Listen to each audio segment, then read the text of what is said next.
Hi everyone, today is July 23rd, 2017, and this is the Duel Assessment, your podcast for Yu-Gi-Oh! Duel Links. My name is GreenRanger. And I'm DeckTech. And it's been a week of Arkana. He's finally showed up in the middle of the week. We're working towards our 100 PvP wins to get that second SR ticket.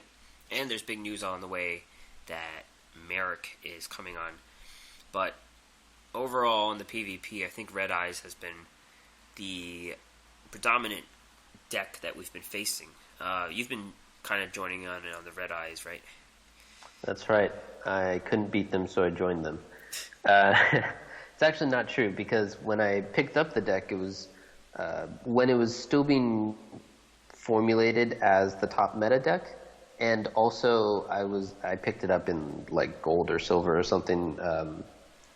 And as soon as, you guys might recall, it was as soon as my 3-star demotion got nerfed. And so I switched over to Red Eyes, and then at that point in the ladder, there were no really any Red Eyes decks. And it was just as the deck was coming out as its own, so it was kind of cool. This time I got to be part of the development of the deck a little bit, part of its evolution. And it is going very well. Like you said, it's a very strong deck. I was initially using Last Gamble to get more card advantage, but I switched over to Restart to kind of get it's more of a combo thing than a card advantage thing. And since the deck is so strong, I'm doing very well. I'm at around 70 wins, 72 last I checked, and I'm at Platinum 3 with it. Nice. Are you going to have to take a day off work to get to 100? No, I'm probably going to get in a solid amount today, and then we have next weekend too. So I'll probably get a couple games a day during the week, which will put me up to like maybe 80 to 85, and then I'm going to get in a good number of games today, and then between next Saturday, Sunday, it's definitely going to be good. It seems like a lot of the players who ran really good decks are they passed me, but I guess the competition is just going to get easier from now on, because the people who are lagging behind are just moving up. Yeah, I think to a certain extent, but I noticed that obviously the wins are coming a little bit harder once I get higher up the ladder.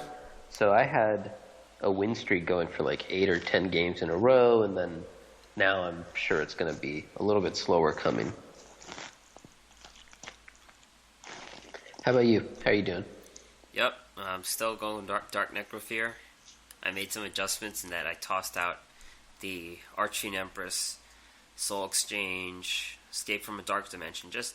I was just losing too many cards in gold, and losing too many games in gold. I put in Mirror Wall, some of the weaker fiends like Crass Clown, actually, that's in my deck, and Possessed Dark Soul, just to get some fiends out. I figured I was going too hard into the discard mechanic with the Tribute to the Doomed, and just putting out the fiends itself would get me there anyways with Transarch Fiend. So I was just getting smaller in the deck, and then I got 2. I've just been in gold, but I was stuck in gold 2 for a while, and then I moved to gold 4. I'm at 90, so I should be able to get this SR ticket within 2 days. What sucks is that they don't have a reward from 80 to 100, so 90 you're not going to get anything. Oh yeah, that is kind of weak. Yeah. It's also... Oh, sorry, go ahead. No, go ahead. I was going to say the level up rewards are really like a little bit disheartening. When you go from Plat 1 to Plat 2, you get 10 gems, and you're like, okay. You can find that in the garbage can, in the lights. Just right. Yeah, this is literally garbage. I can find it in the garbage can. But, it's free, so maybe not free because you have to earn it, but I'll take it. Yeah, and these are the improved rewards, too. But I guess a good thing about gold is I actually have more wins just because I am in gold. And if I was in plat, it might take me a while with Necrofear. But I guess that's an advantage of getting faster games in, even though I still occasionally do have those 30-minute games of Necrofear, which is my doing. Alright, so then there's the Reddit tournament. It was back, and it's going on now or soon, but yeah, I think it's ongoing presently. yeah, they had part of the tournament yesterday, and like the next tournament we're gonna report on, we assume there's a lot of red eyes in it too, right? Yeah, I would. I think it's kind of become the deck to beat and the main deck in the meta. Last week when we talked about it, the meta, there were a lot of the Phoenix decks, and it seems like that deck was powerful, but that also a lot of it was just the surprise factor and it being the new hotness, where, because it's very quickly fallen a lot out of favor. It's not used nearly as frequently anymore. And so I think it's still a solid deck, but maybe not the meta-defining deck that people thought it was going to become last week. Yeah, and speaking of dragons, it seemed like there were a ton of Kaibaman blue eyes before, in PvP at least. But now, I guess I'm in disbelief that red eyes overtook blue eyes. Like, it kind of happened, right? Yeah, I think just red eyes has a little bit better support. Blue eyes is obviously bigger, so if it were to get the same support, it would just dominate red eyes because you can't attack through it or anything. But the red eye support cards are just super good. The insight is crazy good with the card pool that we have now. It kind of sucks how the structured decks that they released, you don't really use any of the cards for red eyes, right? Yeah, I'm okay with it because I didn't buy those, but I could see somebody being a little bit upset. What is interesting and what I kind of like is that you can build red eyes in two different ways. Right. And one of them is more of like the free-to-play version if you got lucky with Super Joey. And the other one is the spend a lot of gems or money on it version, but you don't need to have done well with Super Joey. So it works for two of the major categories of players. I fell into the not spending as much gems or money category, which is the normal Red Eyes version instead of the Zombies version. But if you didn't do well with Super Joey, then you can just start devoting all your gems to getting the Crimson Kingdoms, and play that other version. So it's kind of nice that there's the two different routes you can take. Yep. Speaking of the other version, that version of Zombie Red Eyes was heavily featured in the Duel Links Meta tournament, which was called the Meta Championship #1. DKayed, as you know, Kaiba Boy, #1 NA guy, he casted it and streamed it on Twitch. I kind of caught it in the middle of it when it went on, but the whole event went about 5 hours. That's pretty good. He posted the top 8 deck lists, and the top 8 have 3 Red Eye Zombies, 2 Zombie Gemini, 1 Red Eyes Counter Traps, 1 Control deck, which wound up to be the winner, I think, and 1 Dark Paladin / Dragon Destroyer deck. I think the event was pretty good in that there wasn't a lot of hoops to go through. They were part of the Discord, so they had to do that, and then they had to pay $5 for the pool, and then they also got a lot of donations from Twitch, so people were giving in a lot of money. Overall, the prize pool was $487, and the top 4 people got money. First place person got $274, so that's, compared to the Reddit tournaments, they're giving out like $20 gift cards. This is where the money is. And a familiar name got first place, got Sphered.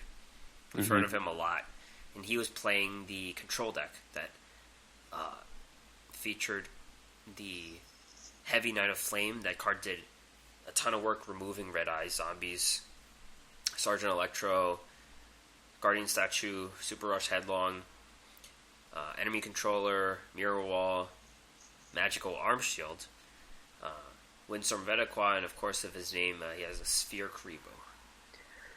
Yeah, this deck is just super counter the Red Eyes meta. Like you mentioned, the whatever his name is, Gemini zombie guy. Yeah, Heavy Knight of Flame. Thank you. Heavy Knight of Flame is great against Red Eyes. Guardian Statue is also pretty annoying against Red Eyes. If you can stall them for a turn and bounce it, then they have to not only re-discard, but then re-summon it as well. That's a lot of work. Super Rush Headlong is good against it. Enemy Control is good against it. Mirror Wall is good against it. And we're going to talk a little bit more about the Magical Shield Arm, or Arm Shield below, and that's good against it as well. So he was just super building this to counter the Red Eyes meta, and it worked out for him pretty well. Yep. Second place person suck. He got $107. He was playing pretty much the Red Eye Zombie with 3 Gazukis, 3 Wyverns, 3 Red Eye Zombie, 1 Heavy Knight of Flame, which I assume is to counter other Red Eyes decks, 3 Insights, 1 of the new card Anti-Magic Arrows, 2 Mirror Walls, a Magical Arm Shield as well, and 3 Red Eye Spirit Traps. He ran the beatdown skill.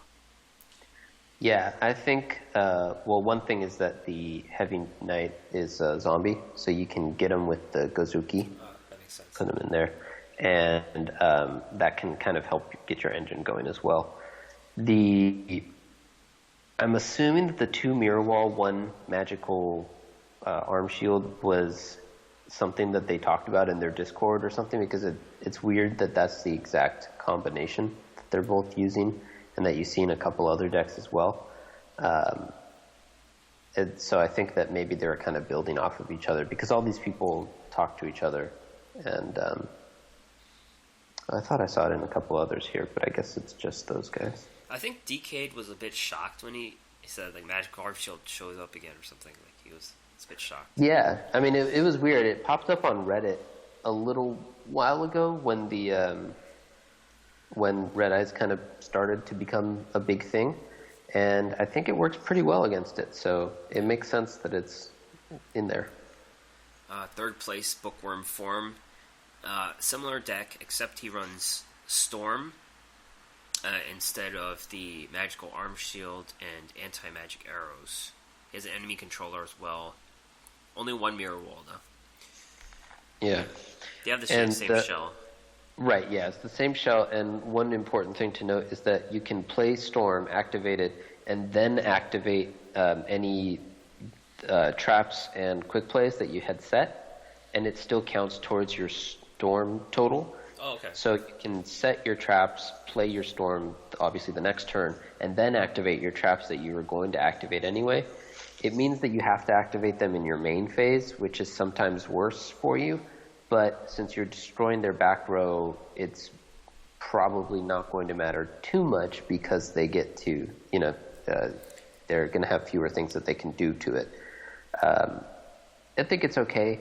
I'm not sure if there's enough spells or traps for me to be comfortable with it. I've seen this build in other places, and I didn't really feel like it was the best route. But this guy did pretty well. Yep. Third place is solid. The last deck I'm going to talk about is 4th place, Shiny Sophion, and this is the Zombie Gemini one, which has Gozuki, Ill Blood. Ill Blood did a lot of work in this deck, I saw it. 3 Heavy Knights of Flame, 2 Goblin Zombies, 2 Supervise, 3 Super Rush Headlong, 3 Enemy Controller, and 1 Anti-Magic Arrows. Beatdown skill, too. Yeah, the Gemini zombie package is pretty solid. The Gozuki lets you put those 2 powerful Geminis in the Ill Blood and the Heavy Knight into your graveyard, and then you can get stuff back with the Supervise. I've also seen some people playing with the red Lotus Knight, having a similar idea where you can put those zombie Geminis into your graveyard, and when they're in your graveyard, they count as normal monsters, so you get to bring them back, which is pretty cool. And just, I don't want to cherry pick on a point with his or her deck, but he or she made a misplay in a game I saw where Super Rush Headlong, they picked the wrong attribute. Yeah. So that's something you have to pay attention. Like, the monster sometimes doesn't look... I think they picked Red Eye Zombie as an Earth. Oh. I think. Yeah. Whoops. that happens sometimes when you're playing. But DKayed mentioned how this never happens in a paper card game, and it's just because we're playing on our phones, that kind of thing just happens. Yeah, it's funny. I actually never really thought about what was the difference between an attribute or a type. Like when I'm doing the pull down menus, I just, oh, that's the wrong one. I go to the other one. And then someone played Super Rush Headlong against me, and I was such a derp that I attacked in with my Red Eyes Dragon, and then after it died, my Red Eyes Zombie Dragon. Like, this one's a zombie, not a dragon, so it's a different attribute. Oh, no, it's not. Attribute means dark. And it even says it at the bottom of the screen, like, selected attribute is dark, and I'm just an idiot, so I wasn't paying attention. I lost both my guys. I still won that game, though, because the deck's stupid strong, but... Sometimes the pull-up screen covers the card, so you can't go back and check, right? I feel like it does that. Or you need really good eyesight to see the color on the corner. Yeah. But anyways, I had a really fun time watching it. I've actually never watched Yu-Gi-Oh! On Twitch, and it was really fun. Yeah, I started watching a little bit of it. I haven't gotten too far into it so far, but he's more animated than he is in some of his other videos. I don't know if he was making an extra effort or maybe because he's reading from a script when he's doing his other videos or something. But it was nice to see him interacting, and the girlfriend was there too, right? Yeah, she was pretty much doing some admin stuff and doing the chat handling, I think. Yeah.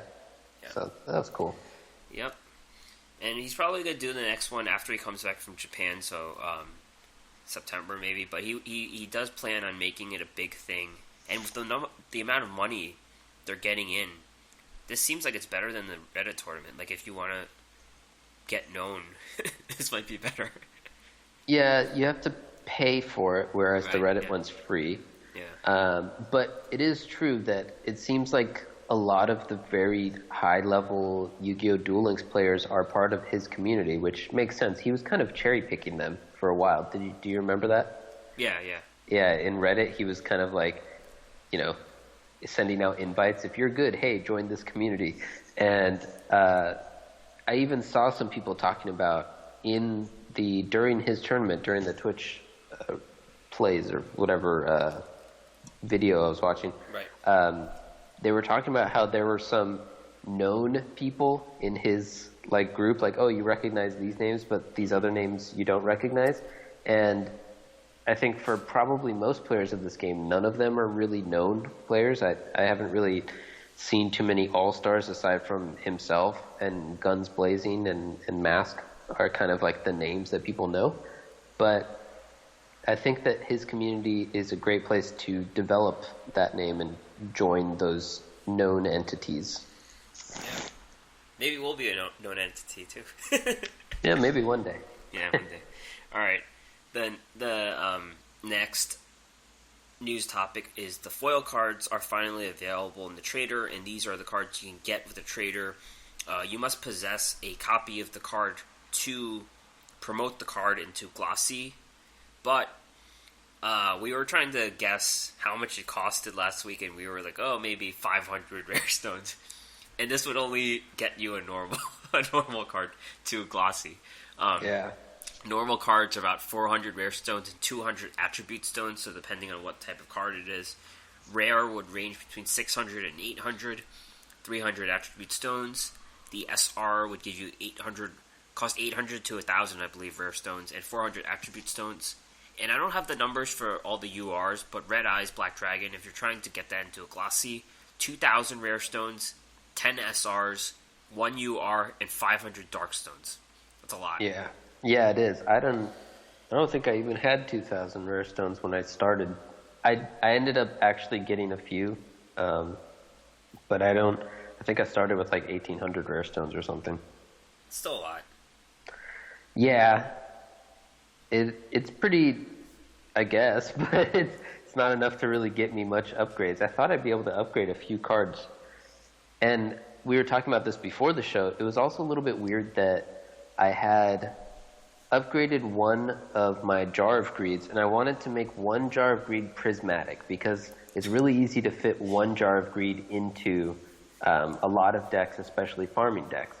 and it didn't offer it the second time. Like, I upgraded it to glossy, and then, a couple cycles later, it came back, and the only options still were normal or glossy. And we were thinking that perhaps it would require you to have a full playset of glossy ones before you can upgrade any to prismatic. That maybe that's what's going on. Imagine you have to trade in all 3 of your glossies to make them prismatic. Oh my, that would just be impossible. Yeah. So, don't do this if you're low on resources. It's better just to get the card if you don't have a card, because they just keep releasing new cards in the trader. It's probably not worth the 100 dual assessment you're going to get. Yeah, I think the reason why I'm not terribly concerned with it is that the lower level ones are only using up rare stones, which are otherwise almost useless. They use the attribute stones too. Yeah, I have a ton of those too, though. Oh. Yeah, I don't. So. Oh. So I get for not fighting the standard duelists like you do. Yeah. Oh well, so get them if you're rich, and don't get them if you're not. That's the end of the story. Bonus keys and gold campaign. So this goes on. It's gone on for 3 days and going on for another week about. And you're just gonna get extra keys and gold from, standard duelists and legendary duelists. I think in the ones that show up in the Duel World. Yeah. You can't go in the wheel and go in and farm Kaiba and get extra stuff.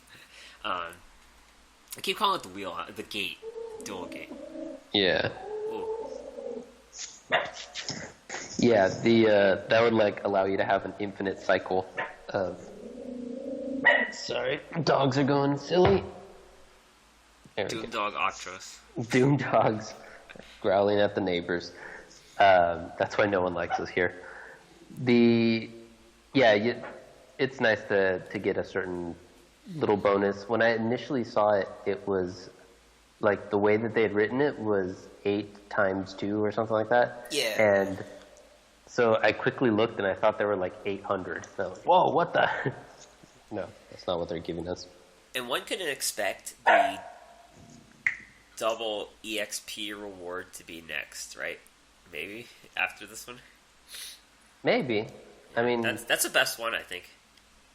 Yeah, probably up until a point, because at the end of each little cycle with the with the legendary duelist, we end up having a lot of people with fully leveled characters. So at that point, the experience bonus doesn't matter. But I don't know. I don't know if they really would need to even have a bonus going while they're doing the Marik event, because I think that would probably be its own. I feel like they're always doing like 2 things now, or like the maybe the tour guide's gonna come back, or something. Like they always do like a big thing and a little thing. Now it seems like there's 2 things going on. Right, and so I think they've got this interesting thing where they seem to have been giving us the less involved events with the wandering legendary duelists and stuff during the PvP, and so it'd be interesting to see what they're going to do next season, because if they have made this PvP structure and they thought that maybe a higher percentage of people would be getting the various rewards, or would feel that they should be able to get the various rewards, then they've kind of pigeonholed themselves into having these less involved events so that you get more time to play PvP. Right. And I'm not sure if they want that. So obviously we don't have the internal stats or any insight into really what they wanted to happen, but I'm kind of getting this impression that they wanted everyone to do well in the PvP, and that's why they've been giving us these easier, less involved events, and that they might have to either tweak their expectations or tweak the rewards or something, because otherwise they're going to be stuck with these less involved events for eternity. Speaking of the roaming duelists, in the survey they asked who would you want to see as a roaming duelist, right? Didn't they have that question? Yes. Yeah. I said Duke, Tristan, and Bone. Those are good choices. I feel like Tristan has to, like, I know he's not a duelist, but it's like everyone in the gang is in here except one person. That just feels bad, right? It does. I wonder how they could add him. You know, Yeah. he should be like around though. I agree. He's just left out completely. Or in he should at least be like in some of those conversations that they have, where they have the two characters show up and he just shows up and threatens to fight someone. That'll be his game. Yeah, that'd be perfect. Like, oh hey, he's here too. Like, nice. Yep. All right. Bugs and server issues. You've been running into some trouble with some disconnects, and our friend PKH Town couldn't use batch convert for some reason. What's been going on? Yeah, that was for me. What happened was I had 3 games in a row where I would connect into the game and it would find my opponent, and then before the first turn even happened, it would kind of disconnect and say connection failed. Try again in a better location or something like that. And I was doing fine outside of those 3, both before and after. For some reason, I kept trying after. But so I don't know exactly what happened, but there was this little hiccup where I lost 2 and won 1 game just for no reason, as far as I could tell. Yeah. And I also don't know what was going on with PKH Town's batch convert. Yeah. I assume it's something like their individual phone might have had some issue when they were updating. That's what my guess is. I always joke about this, but my version of Hearthstone's bugged, and that I don't have names. Yeah. It's like a on and off thing, and I assume something happened when I was patching it, so it could just be an individual thing. Yeah, that's weird. But I've seen a few people on Reddit talking about how they've had a lot more disconnects this season than other seasons. So I always disconnect when I lose, but the outcome is the same. Like, I don't get the win back. It's like when they get lethal, I disconnect, but it doesn't affect it, so I just lose anyways. Yep. Yep. All right. Now we're gonna. Oh yeah, we'd like to hear about any bugs you've encountered. So let us know if you've encountered any bugs we didn't mention. All right, Arkana. He showed up late. I don't know if it was a mistake. I think maybe they were adjusting the drop rates. I don't know what was going on, but he was late. He was delayed by 2 days, and then overall the event was truncated by 1 day. So we lost a day on the whole event in the end. And he was long expected to be the legendary duelist leading up to Marik, and this is all confirmed by now. So he shows up in the Duel World. Just to give some backstory, Arkana was one of Marik's rare hunters. He got into an accident and his face got messed up. His lovely assistant captured and left him. Marik tricked him, saying, "I'll get her back if you work for me." That's the backstory. And he gives out some of the new cards and also the new skin of Dark Magician, which is the red Dark Magician. So we're talking about some of the new cards. The main card that you should chase for is Anti-Magic Arrows. Quick play spell that's activated in the beginning of the battle phase. No one can activate traps or spells in the beginning of the battle phase. So it can't be negated too. That's an important thing. It can't be countered. Yeah, and you can't activate anything in response to it either, right? Right. Yeah. Exactly, yeah. So it completely locks you and your opponent down. And this obviously is a really good card if you got 3 big guys on the board and you're threatening lethal, right? That's pretty much how you use this card. Right, yeah. It protects your board when you're bigger guys so that they can't, windstorm or worse yet, mirror wall you. And so it's great for those decks that like to have just one big finisher.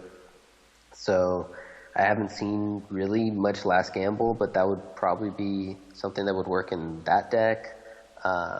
It is great in the Red Eyes decks, probably in the Zombie Gemini thing as well, because you're running Beatdown, and maybe in Naturia also, all those decks that like to run Beatdown.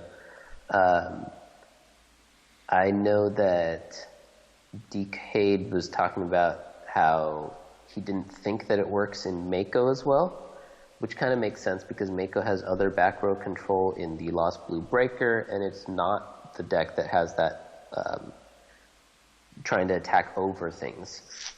It instead will use maybe a Yomi ship or something to attack through something and then attack in a clear path. So it's great for those decks when you're kind of trying to trample over stuff and you want to avoid a mirror wall specifically. Or, of course, Super Rush Headlong or any of those other things. This card is super versatile, but how many would you think is the optimal amount to run in certain decks? I think for most decks, you're just going to want maybe one.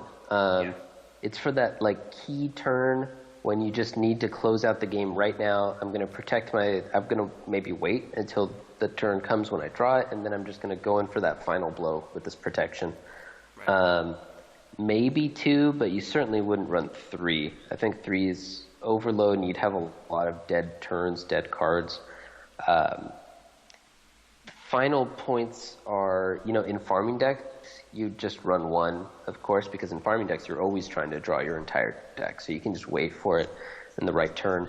And against a lot of the farming opponents, it can be a really useful way to defend against all of their combat tricks that might mess you up with only one slot in your deck, which is always important for farming decks to be very mindful of how many slots you're using up.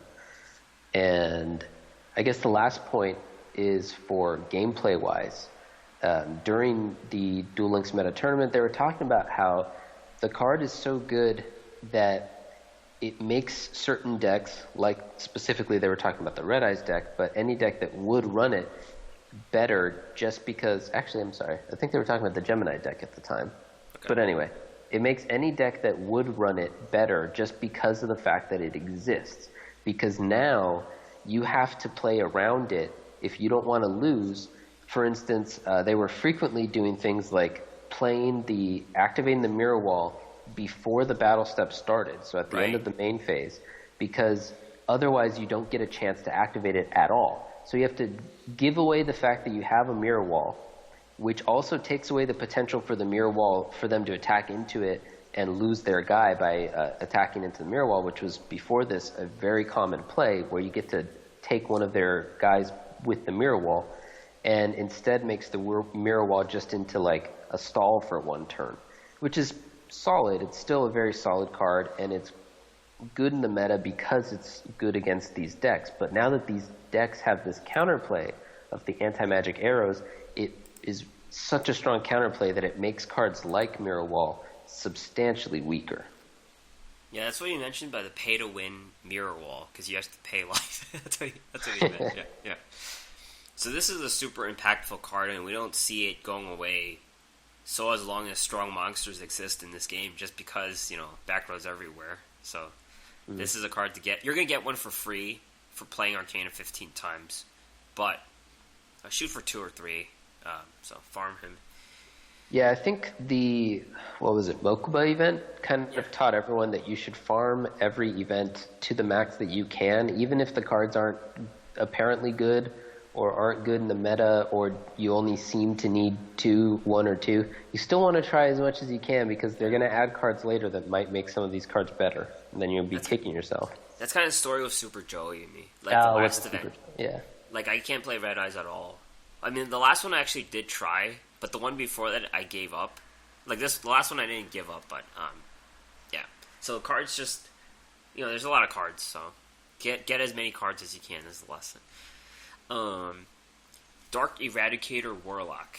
This is a card where you sacrifice a Dark Magician to summon him, and the effect is each time a normal spell card is activated, inflict 1,000 damage to your opponent after it resolves.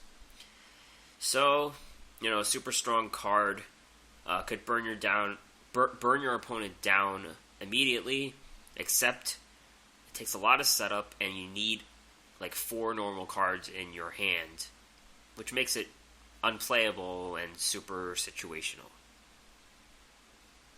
Yeah, I don't think this card's going to see any play now, but like we just talked about, might as well keep trying to farm them, see if you can pick any up. I wouldn't be sad if I didn't get any, but I at some point down the road, it might become relevant. Yep. Red Dark Magician. Nothing special about this card, but it just looks different. Is there any advantage to putting different cards in your deck, like to identify like how many of them you have, or you just look in your graveyard? I mean, I guess you can. One thing that I do sometimes is if I'm trying to test out 2 cards in one slot, I'll kind of mark one so that I can know, like, oh, the red Dark Magician would have instead been a Dark Magician Girl or something like that. Okay. So that you kind of have an idea as to how it looks. But aside from that, I prefer to just always have mine match because otherwise I like having different ones. Oh, I like to have them all the same one. Like there are 3 Blue Eyes decks. I have a prismatic one, I have the card style one, and I have a regular one. Yeah, I mean, if there is the advantage that if you do obviously the prismatics and glossies, then you get point advantage. So right, yeah. Maybe you pick one of each for that. If you have a glossy, a Dark Magician, don't put the red one in if it's not glossy, I guess.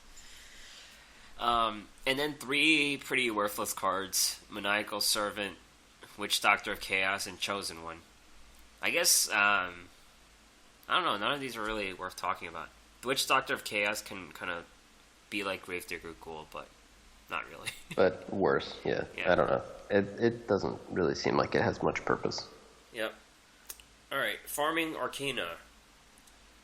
Like other duelists, it seems like the 30 is harder to farm than the 40 version. 40 seems pretty straightforward in my opinion. I can talk about the Unhappy Girl. There's 3 main threats to look into the 40 Arkana. 1,000 Knives, which is a hard removal on a monster. Dark Renewal is a trap which destroys a monster when you summon them, so sometimes you summon your big guy or your finisher and then they destroy it. And Dark Magic Attack is a back row clear. To counter 1,000 Knives, you put Ryoku Field down, which would counter it. Dark Renewal, you would counter that card with Ultimate Providence. So you have to hold on to an extra trap card, which you should have extras because you do run 3 Ryoku Fields. I have a 7 tools in my of the Bandit, which could also work, but you don't really want to lower your life points because he could boost his guy. And Dark Magic Attack, you kind of want to get him to play this early. If he destroys 1 trap card, that's fine, but don't put the whole field of trap cards down, because then he'll kill you. He boosts his Dark Magician with Bound Wand, which gives it 700 attack. So sometimes he can't overrun you. If you use like 7 tools of the Bandit, he can overrun you. I get a maximum of 7,000 duel assessment with my deck, if you do everything right. Yeah. Yep. So previously, I was using 3-star demotion as a farm method for him up until like this morning or last night. And the way that one worked was I was using the Gods, Thunder, Water, and maybe even a couple of the Wind one, and Dimension Gate. It was the deck that Guns Blazing had tweeted out just like as soon as the event went live, and we actually retweeted it I retweeted it through our joint account. And is just really simple to use and had a high success rate, so I was doing that and having a fun time with it. But very recently, whenever that was, the 3-star demotion nerf hit the PvE games as well, as it's already been active in the PvP games. And so now I'm kind of trying out the other methods. I tried it once after the nerf, and it works okay, but it is not as successful as it used to be. If anyone wants to try it still, you use the Gods and then you use Dimension Gate to protect them when they're targeted with 1,000 Knives or when they get attacked into like the second time, because the first time you can just use their ability to kill his thing that he's attacking into it with.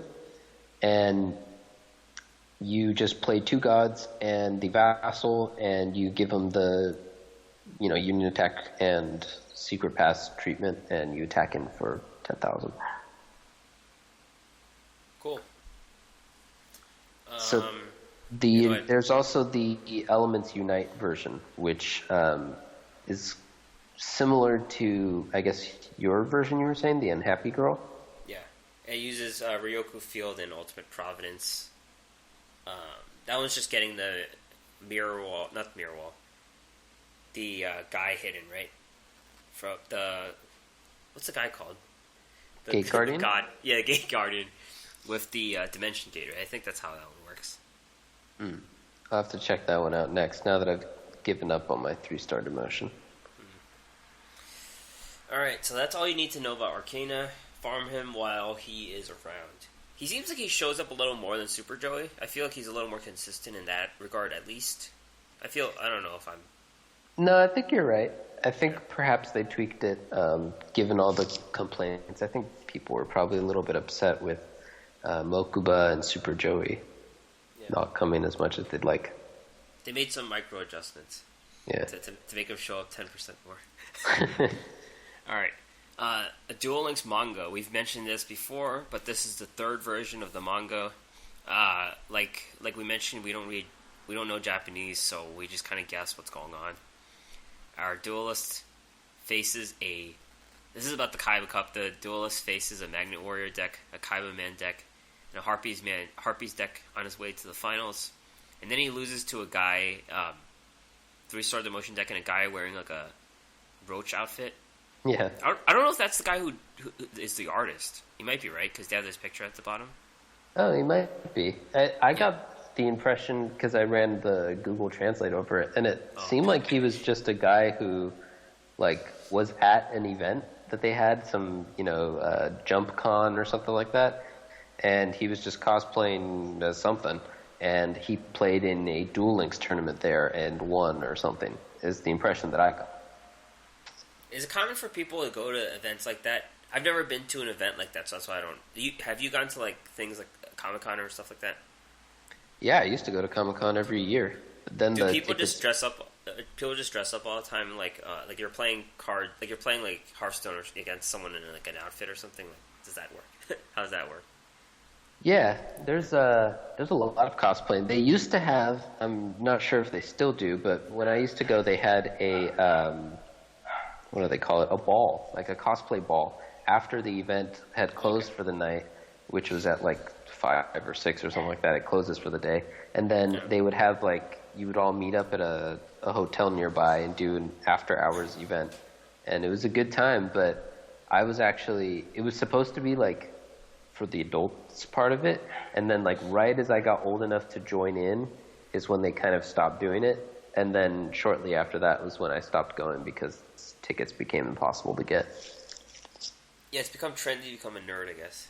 That's why it's so expensive now. I think so. Yeah. Thanks a lot, Marvel. Alright. Yesterday we got a notification that Yami Marik is confirmed to start next week. They didn't state him by name, I believe, but it's the guy we all expect. So it's him. Oh yeah, it's on Twitter too. They have different things. They had events in Japan where they showcased his game. He kind of does the freaky face. That's his entrance. Like when they show like this guy versus this guy, he has like a freaky face where he sticks out his tongue, and he does crazy stuff with his eye. So it might scare away some little kids playing Duel Links. But we don't really know how it's going to work. We discussed before the show that the last few duelists we obtained, like the Paradox Brothers and Pegasus, involved a hunt where you collect stuff to get them. So we don't know if it's going to be like that. Yeah, and they were also all at the gate as well, the duel gate. Whereas, like, they weren't roaming duelists. The characters that you don't get seem to be the ones that are more frequently the roaming ones. So we'll see how it goes. They talked about in the tweet that kind of announced it, they said it was the hunt for, they called him Dark Marik, but I'm assuming that's Yami Marik. Yeah. And it showed a lot of the what'd you call them? The hunters? Legendary hunters? Rare hunters. Rare hunters, there we go. It showed them kind of like wearing cloaks and stuff. So I think that might have something to do with it.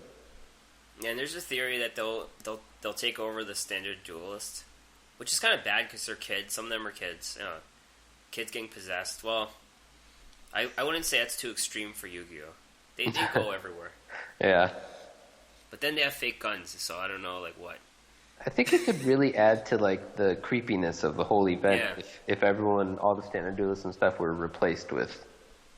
They just have like question marks, like they're like the vagabond. Like, they don't say anything. Yeah. But we know that Shizu's gonna come out. It's like, oh, give me my brother back. All right. And one thing we're gonna talk about is a datamine, or APK mine as they call them.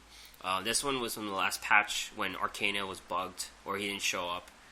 Some of these are Arkana's cards, some of them are Marik's cards, and some of them could be new trader cards. So we're just going to go through some of them briefly. Dark Jeroid is a fiend that permanently lowers a monster's attack by 800 attack. Good or bad? Neutral. Neutral. Or middle. It seems like it might see some play in Necrofear decks. 800 is a solid demotion. Excuse me, but he himself has pretty low stats, 1200 attack. Yep. So it's kind of like taking down one of their guys at the expense of one of your guys. So who knows? But whenever you print a new fiend, there's a chance that it's going to see some play in Necrofear decks. Lord Poison, 1500 attack plant. If it gets destroyed and sent to the graveyard, special summon a plant from your graveyard. Like we mentioned this, I mentioned this could have a bearing on Naturia, but you mentioned how those decks are kind of more synergized together, right? Yeah, I could see how it might work with what they're trying to do. Obviously, they have plants, and some of them end up in the graveyard.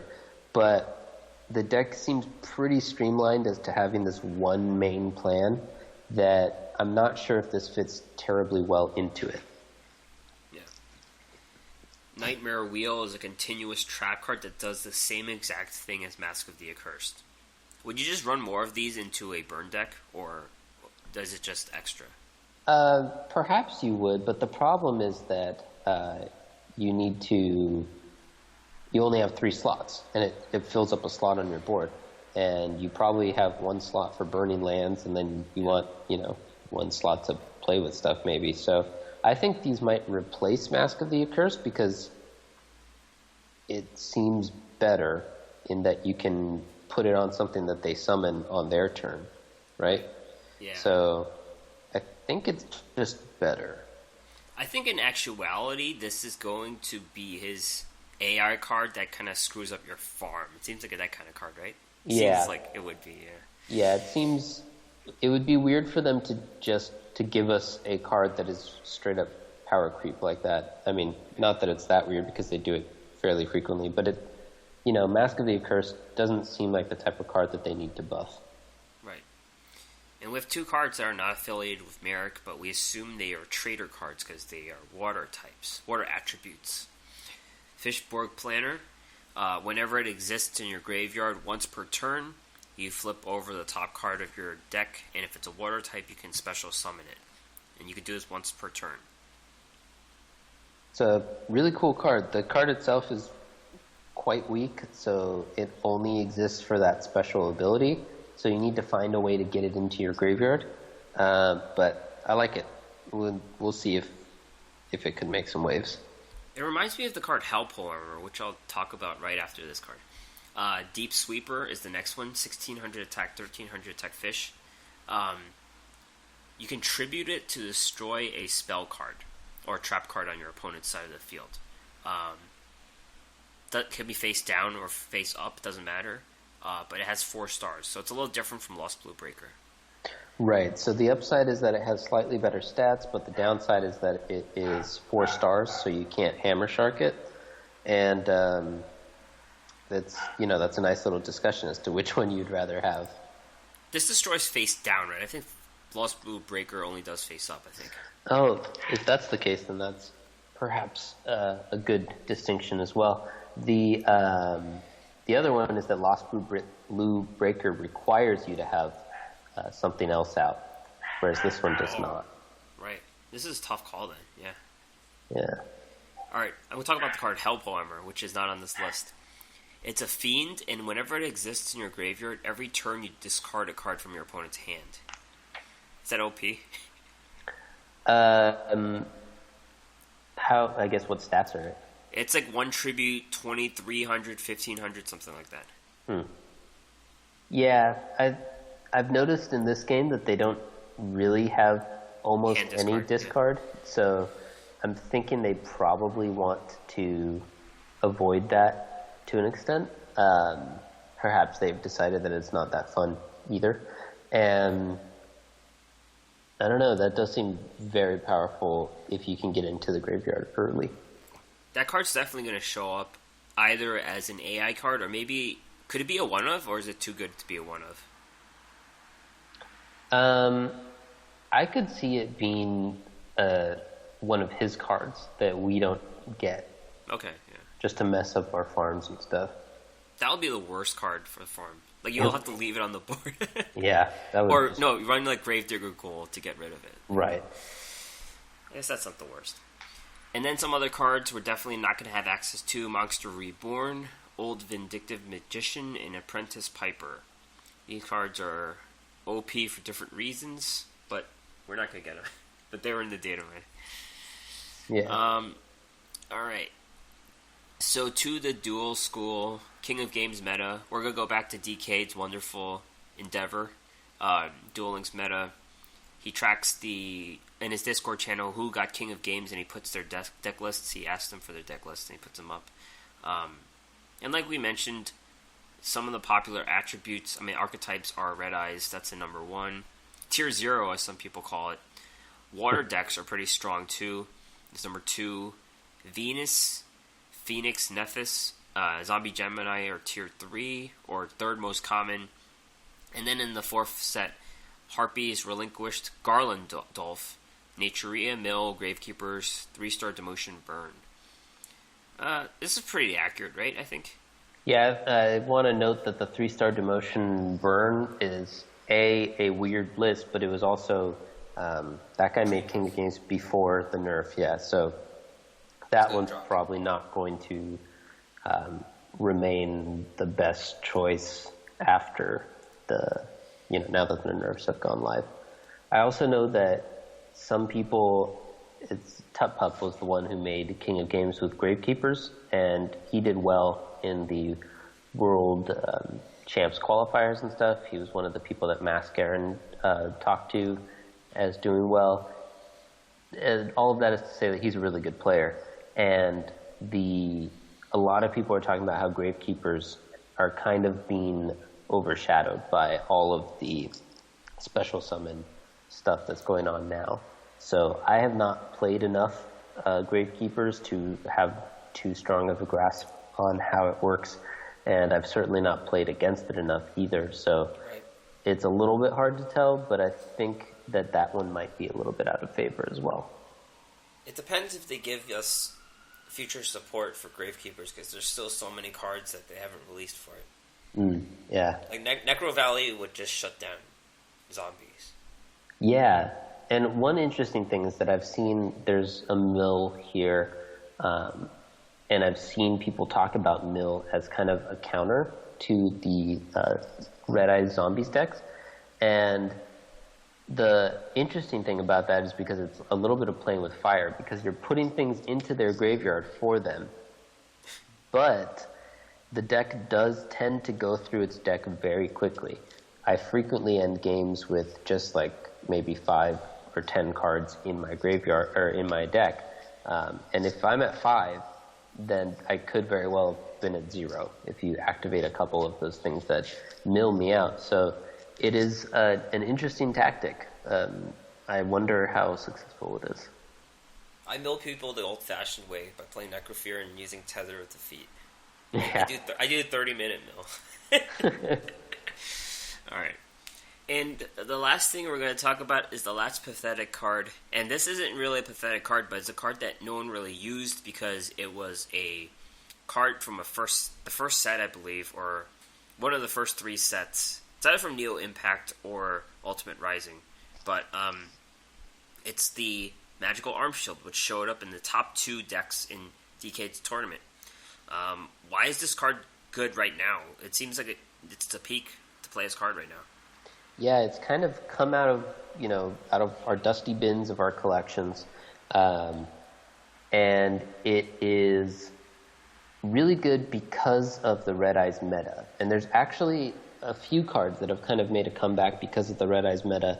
We're highlighting just this one, but perhaps we can do a section on just countering Red Eyes one day, because there's kind of just all these new things that are coming back or coming up as ways to deal with this really powerful top deck.